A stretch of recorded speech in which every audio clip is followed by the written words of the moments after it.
An ecological niche is the role an organism or population plays in an ecosystem. Each species has a different set of adaptations, and so they do not directly compete for all the same resources as other species. They have their own niche. So lots of different species can coexist because they occupy different niches. For example, some species may be able to live in a small range of temperatures, or others might exist within a certain range of elevations or salinities.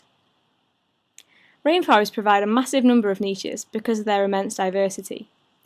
The trend for most niches is related to vertical positioning in the forest.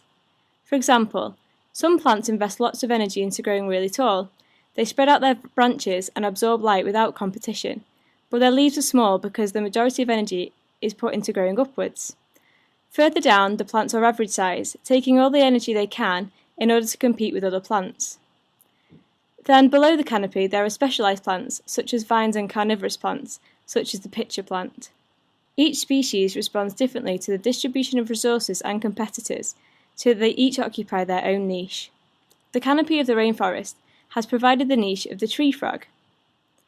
Red-eyed tree frogs live in tall trees.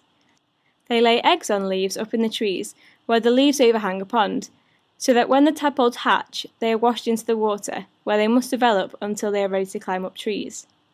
Red-eyed tree frogs are predominantly green to camouflage against leaves, but they have blue and orange features which are used for warning predators. To understand what the niche of an organism is, you have to consider all the relationships that the organism has with its environment, with other organisms, and with the populations in its environment.